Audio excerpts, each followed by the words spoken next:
السلام عليكم ورحمة الله وبركاته. معاكم مدربة الخياطة والكروشيه فاطمة أحمد، ودي قناتي فاطمة هاندميد. أهلا وسهلا بيكم يا بنات. إن شاء الله النهاردة هنتعرف مع بعض إزاي نعمل الوحدة ديت أهي، وده شكلها بالحرير. طبعا كل اللي احنا محتاجينه خيط، والأفضل يا بنات تجيبوا الخيوط دي. أنا جربت الخيوط الصغيرة وللأسف بعد فترة يعني القطعة مش بتعيش، لأنه الخيوط الحرير دي بتدوب الصغيرة، لكن الكبيرة دي بتستحمل. وهنحتاج طبعا المقص بتاعنا والإبرة اللي هي رقم 12. للبنات اللي لسه أول مرة يشوفوا القناة، هتلاقوا فيديو كامل يا بنات للأدوات ونشتريها منين وإيه أحسن أنواعها. طبعا مقاس الإبرة 0.6 أو 12 طبعا. وهنحتاج إبرة خياطة عادية، بس هاتوا رقم كبير، يعني هاتوا رقم 7 8. بصوا، عشان هنفنش بيها الوحدات، لو الخيوط اللي هتتبقى من الوحدات هنفنش بيها. وكمان واحنا بنحط الوحدات ديت على القماش هنخيط بيها. واللي حابة تحط يا بنات كريستال او مثلا خرز، تجيب الخرز اللي هي عايزاه. طبعا هنحطه واحنا بنثبته على القطعة. تمام. طيب بالنسبة للبنات اللي دايما بيسألوني نشتغل بخيوط ايه، لانه كتير طبعا في فترة الانقطاع ديت بنات كتير قوي سألوني نشتغل بخيوط ايه. شوفوا يا بنات، الخيوط دي اللي احنا بنشتغل بيها خيوط الحرير. تمام. خيوط الحرير دي اللي هي اصلا بنطرز بيها. يعني انت لما تدخلي محل خياطة او محل ادوات خياطة، قولي له عايزة الخيط الحرير اللي بنستخدمه في مكنة التطريز. تمام. هتجيبي منها 2، وبعدين هتلاقي طريقة اللف موجودة عندي على القناة، ازاي تلفيها وتعمليهم 6. يعني ازاي تعمليهم 6 هتلاقي طريقتها على القناة موجودة عندي في دورة اساسيات الكروشيه الحرير. تمام. طيب نبدأ بقى. اول حاجة طبعا نبدأ البداية العادية. واللي اول مرة تشوفني وحابة ان هي تتعلم كروشيه حرير، لازم الاول يا بنات تتعلم كروشيه. هنعمل الاول، بصوا يا بنات، هنعمل الاول البداية. بسم الله. شايفين كده؟ بعدين دي كده البداية. هعمل 1 2 3 4 5 6. هنعمل 8 سلاسل، هنقفلهم في اول واحدة بمنزلقة. المنزلقة ازاي؟ المنزلقة شوفوا عشان بس تكون واضحة، لان ده شغل اول مرة اعمله معاكم. عملنا 8 سلاسل، هندخل في اللي هي اول واحدة عملناها بالابرة. تمام. نفس الماجيك رينج اللي بنعملها، او اللي هي الدائرة اللي هي السحرية، بس دي الدائرة هنعملها بسلاسل. واسحب الخيط. شايفين؟ بعد ده كده الشكل الدايرة. بصوا بعد ما قفلتها بمنزلقة. تمام. طيب هنعمل ايه؟ بصوا يا بنات، انا المفروض اعمل عمود، بس اول عمود ده انا مش عارف المفروض احنا بنرتفع 3 سلاسل للعمود، بس انا عايزاه يكون شكله حلو. فهعمل سلسلة وهشتغل حشو. شايفين؟ اكيد كلكم اللي بيشتغلوا كروشيه عارفين الطريقة دي. هعمل كمان سلسلة وهعمل حشو فوق الحشو دي. طيب لو انا مش عارفة ومش يعني مش قادرة استوعب الطريقة دي، اعملي 3 سلاسل عادي جدا. ارتفعي 3 سلاسل اهو. شايفين؟ كأني عملت عمود بالظبط. غرزتين حشو فوق بعض، ان شاء الله تكون واضحة. بعدين هعمل سلسلتين وعمود. عمود فين؟ جوه الدايرة دي، يعني جوه الدايرة اللي انا عملتها. وهعمل سلسلتين. اشتغل بالراحة اهو عشان تقدروا ان انتوا تشتغلوا معايا. سلسلتين، 1 2. خلاص. لما بنلاقي خيط طالع كده بنسحبه معانا واعمل عمود. هكرر الموضوع ده لحد ما اتاكد ان عندي 8 اعمده. يعني عمود سلسلتين عمود سلسلتين 8 مرات، بما فيهم يعني الاول غرزتين حشو عملتهم دولت هعتبرهم. طبعا يا بنات الشغل طبعا زي ما انتم شايفين صغير ازاي، فمش عارفة بقى هو باين ليكوا ولا لا. شوفوا 1 2 3 4. هكمل بنفس الطريقة سلسلتين. بصوا يا بنات اللي عايزة تمشي المقطع ده تمشيه لحد ما اخلص، لاني ايه هعمله، لان هو ده البداية بس بيكون شوية صغير، فهعمله معاكم. سلسلتين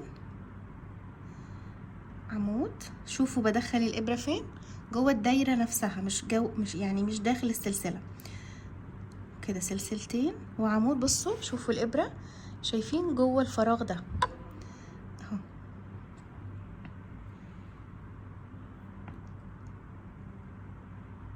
بصوا كده 7 اهم، تشوفوا 1 شايفين واضحة اهي، 1 2 3 4 5 6 7.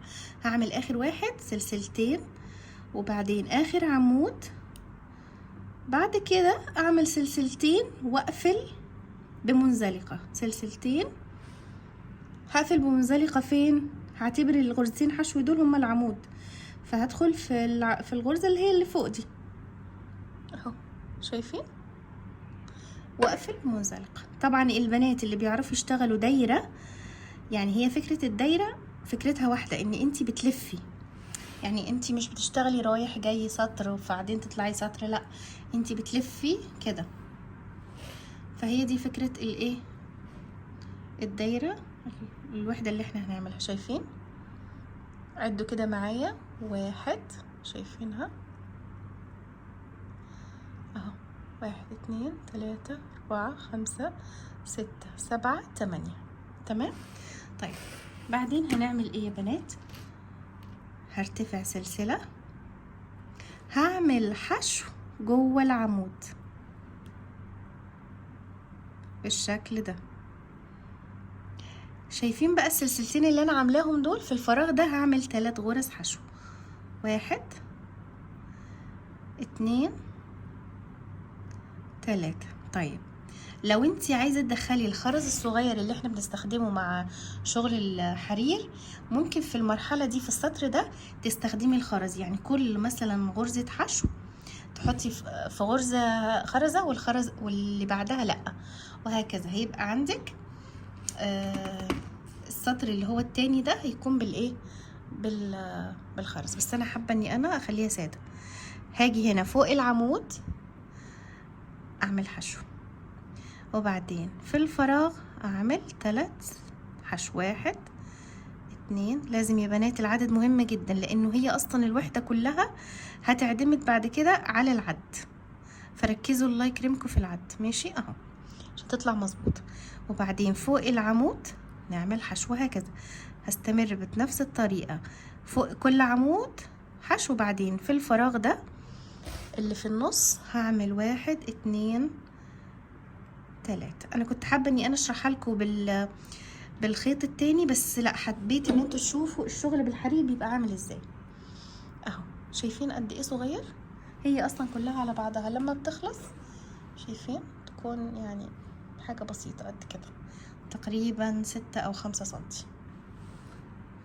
هكملها غرزة حشو فوق العمود، بعدين 3 داخل السلسلتين، وهكذا لحد ما ايه نكمل السطر كله. شايفين اهو يا بنات خلاص وصلت للنهاية. طيب كده هيكون عندك بالظبط كام؟ 4 في 8 هيكون عندك 32 غرزة حشو.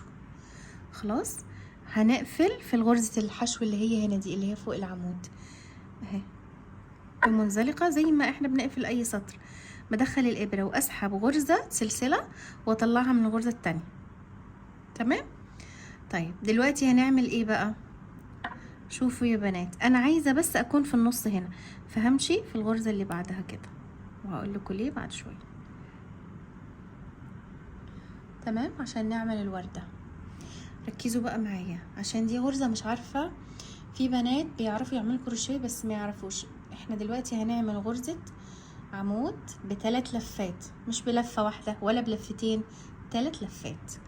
خلاص، فركزوا معايا. هرتفع للعمود ده 1 2 3 4 5. بعدين هاخد 1 2 3. خلاص 3 لفات.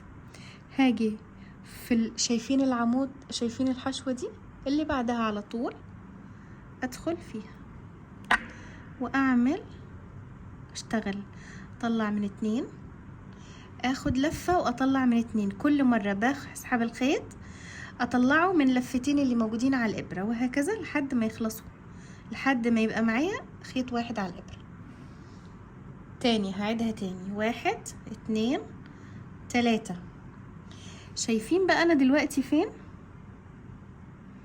في الحشو يعتبر اللي في النص. تمام، فهعمل ايه؟ هعمل في الحشوة دي 3 أعمدة ب3 لفات، يعني 3 مرات. هعيد الموضوع ده في نفس المكان. يا رب تكون النقطة دي واضحة. طبعا هعيدها تاني عشان تكون واضحة، بس في الجهة التانية هتبان معاكم اكتر. بالشكل ده اهو، شايفين؟ 1 2 3 في نفس المكان. شايفين؟ هدخل هنا في نفس المكان اللي كنت داخلة فيه الاول. 1 2 3. طبعا شوية شوية عشان الخيط اهو. شوفوا، باخد الخيط هنا واطلع من لفتين على الابرة، وهكذا لحد ما يخلص العمود اللي هو ب3 لفات، اللي هو تريبل دبل كروشيه. شايفينه؟ طيب اخر عمود هعمله هنا في دي، في الحشوة اللي بعدها. يعني بصوا انا عملت 1، بعدين عملت 3 في اللي في النص، اللي بعدها هنعملها هنا.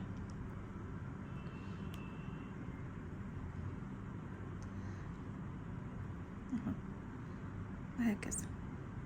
خلاص كده دي اول بترة خلصت معايا. طيب شوفوا يا بنات شكل الوحدة عشان بس تكونوا متخيلينها. شايفين احنا بنطلع 5، بنعمل 1 2 3 4 5. بعمل عشان عندي هنا في الفراغ ده 3 غرز حشو.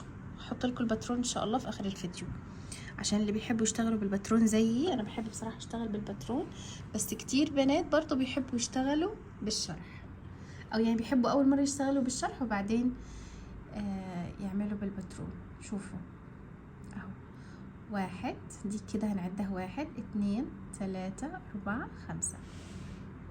تمام. طيب هننزل لتحت بقى ازاي؟ هعمل 5 سلاسل تانيين، 1 2 3 4 5.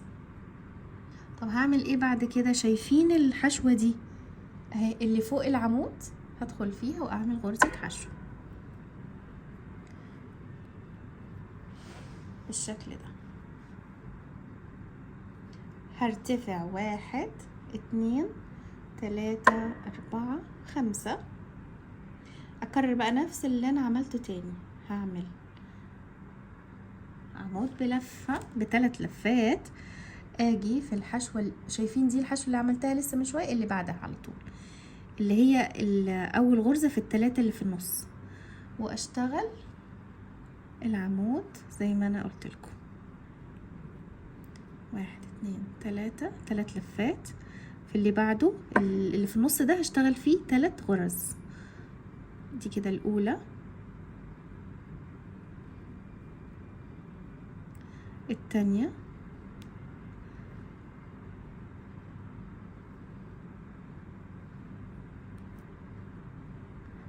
التالتة،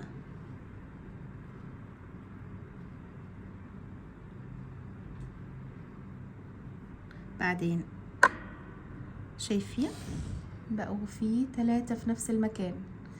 خلاص كده بقى عندي 1 2 3 4. الأخيرة رقم 5 هشتغلها في الحشو دي اللي بعدها.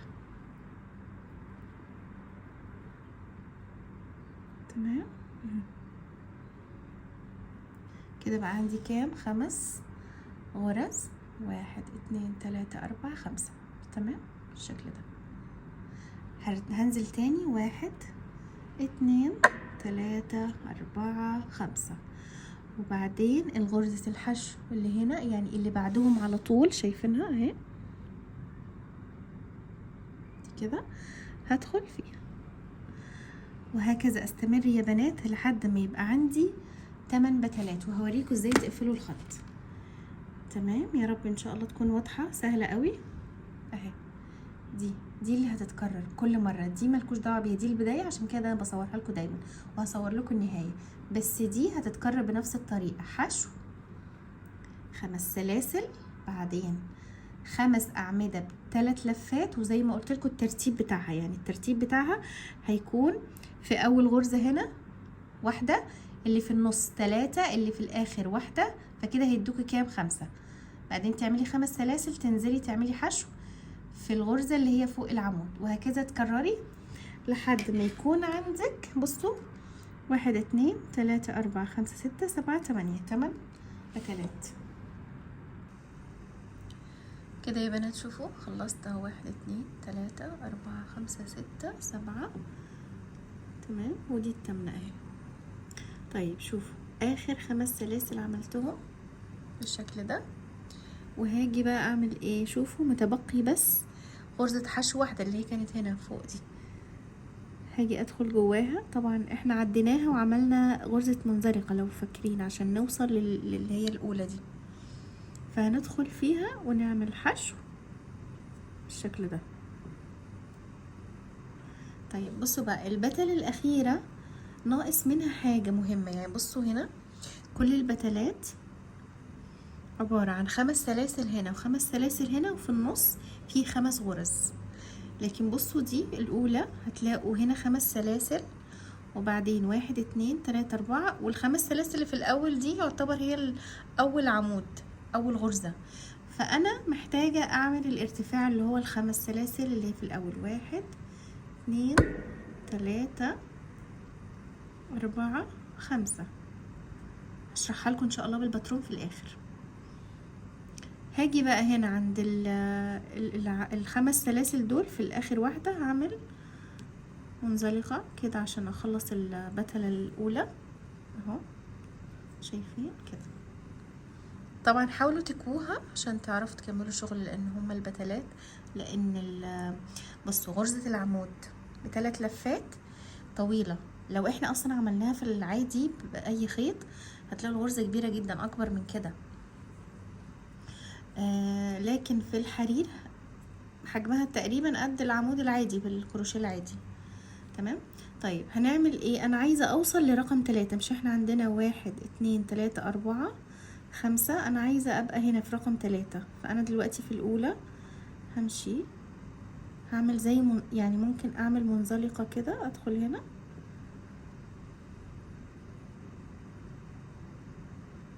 لما اقول لكم منزلقة يا بيانات، يعني بدخل في السلسلة بسحب خيط، ما بعملش بقى غرزة حشو، لا بسحبه كده. انا كده دلوقتي بقيت في الغرزة رقم 3 اهو، شايفين 1 2 في التالتة انا فوقيها. هعمل ايه؟ هعمل سلسلة واعمل حشو، بعدين اعمل 12 سلسلة، 1 2 3 4 5 6 7 8 9 10 11 12. طبعا الوحدة دي يا بنات محتاجة ان انت تشتغلي وانت مركزة، يعني ده مش الكروشيه اللي هو ان انا حافظة السطر بيتعمل ازاي وخلاص، لا لازم تعدي. هنيجي هنا بقى في رقم 3، بصوا بنعد من دول ال5 دول مش بعدهم، بعد 1 2 في رقم 3 هعمل حشو، وهكذا هستمر اعمل 12 سلسلة، 1 2 6 7 8 9 10 11 12. وبعدين هعد، ده العمود الاول، تاني رقم 3 هعمل فوقيه غرزة حشو. تمام اهي، هيطلع لك بالشكل ده، شايفين اللي هم دول. هنعمل كده لحد ما اوصل في الاخر. هتشتغلي 12 سلسلة عمود، 12 سلسلة قصدي حشو، 12 سلسلة حشو. شوفوا يا بنات كده خلصت اهو كل السلاسل زي ما قلت لكم. اخر بقى ايه، اخر واحده اهي هنقفلها بمنزلقه في غرزه الحشو الاولى اللي احنا عملناها. غرزه المنزلقه يا بنات اللي هي السليب ستيتش اللي هي زي كده بس، تمام. لما اقول لكم منزلقه اللي هي دي، لان في بنات بيقولوا لي يعني ايه منزلقه. طيب شوفوا بقى يا بنات، هرتفع سلسله وهدخل هنا في الجزء ده، شايفين في الفراغ ده بقى كله هعمل منزلقه تاني كاني مشيت غرزه. بعدين ارتفع بقى سلسله، ابدا اعمل جوه السلاسل دي 12 سلسله بس. شايفين الحته دي يا بنات، شايفين هنا دي تحسوا كانه في عمود. شايفين الجزء ده هو مش عمود، هو ان احنا بس بنضم الاتنين دول. هوريكم ازاي اهو. بصوا احنا عملنا اول غرزه 1 2 3 4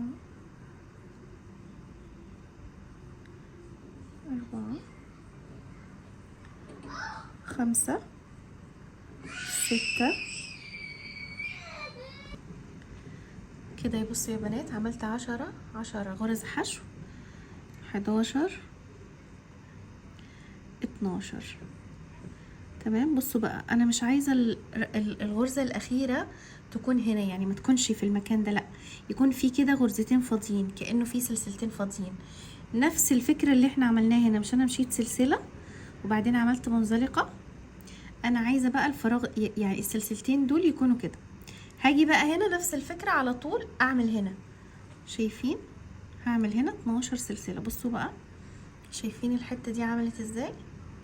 هعمل 1 نفس الفكره، 1 2 3 4 5 6 7 8 9 10 11 12 تمام اهو. شايفين لسه في جزء فاضي. نفس الفكره انا هاخد كده ونعمل 12 حشو، هتبقى عندك بالشكل ده.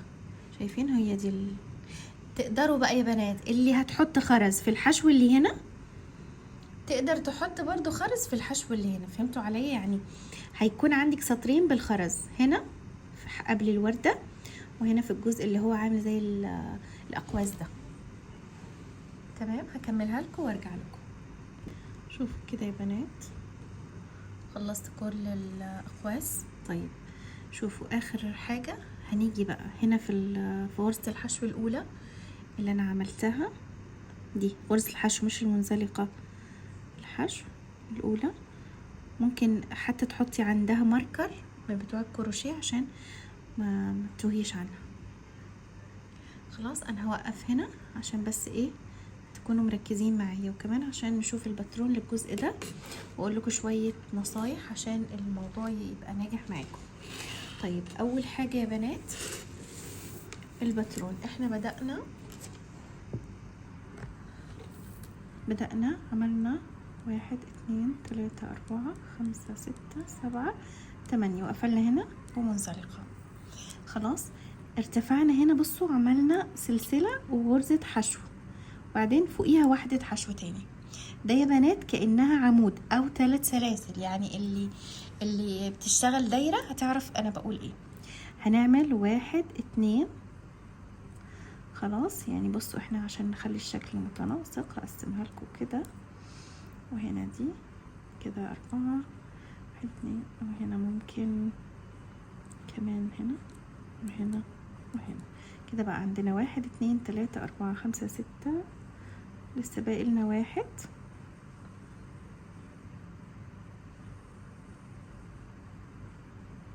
هنضيفه مثلا هنا. خلاص بقى كده عندنا، وهنعمل بينهم سلسلتين. خلاص وهنا سلسلتين، خلي العمود ده هنا والسلسلة دي. خلاص طيب بعدين هنا هنقفل بمنزلقة، يعني هنشتغل كده بعدين نقفل بمنزلقة. عملنا ايه بعد كده؟ عملنا هنا سلسلة وعملنا حشو، فاكرين؟ هجيب لكم قلم تاني عشان بس الاسطر تكون واضحة. تمام يا بنات، ده السطر الاول بالازرق. السطر التاني ارتفعنا سلسلة، عملنا حشو، بعدين هنا عملنا 1 2 3، بعدين فوق العمود، بعدين 1 2 3، وهكذا. تمام، يعني 3 غرز حشو داخل السلسلتين، 1 2 3. وده طبعا ليه؟ عشان التزايد يا بنات، لازم نعمل تزايد في الدايرة. 1 2 3، بعدين هنا برضو، هنا 1 2. طبعا يمكن الباترون عشان انتي بترسميه يدوي بيبقى مش احسن حاجة، بس ايه، انا اهم حاجة عندي تكونوا فاهمين الفكرة. طبعا هنا هنقفل برضو منزلقة في نفس السلسلة. بصوا النقطة دي منزلقة. هنيجي هنا قلنا ايه هنعمل ايه؟ قلنا هنمشي بس هنا منزلقة. ليه بقى؟ عشان ابقى هنا. فاكرين لما قلت لكم هشرح لكم البتل؟ هي بقى تفهموها من هنا. هنا هنعمل منزلقة، بعدين هرتفع 1 2 3 4 5. هاجي هنا انا كده بقيت في الاولى. هنا بقى الرقم اللي هي التالتة.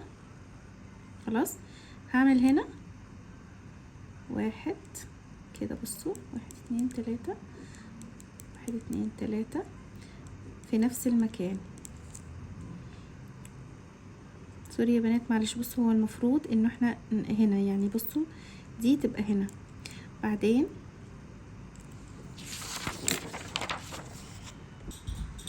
طيب بعد كده يا بنات، بعد ما وصلنا هنا خلاص بالحشو، هنعمل منزلقة خلاص زي ما عملنا هنا في السطر ده.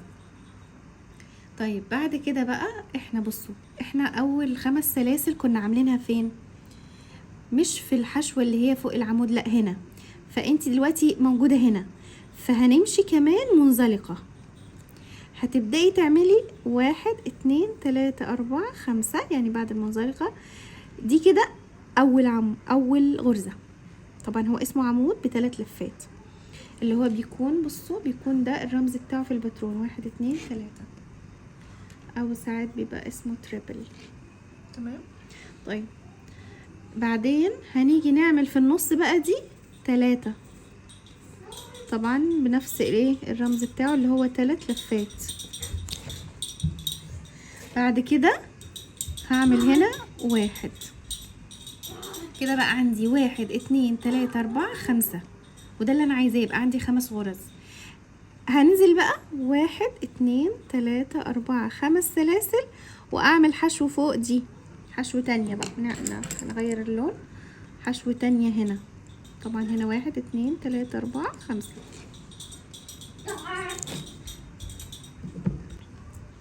ماشي يا بنات، هنا عملنا حشو. هنعمل ايه؟ نفس الفكرة، 1 2 3 4 5.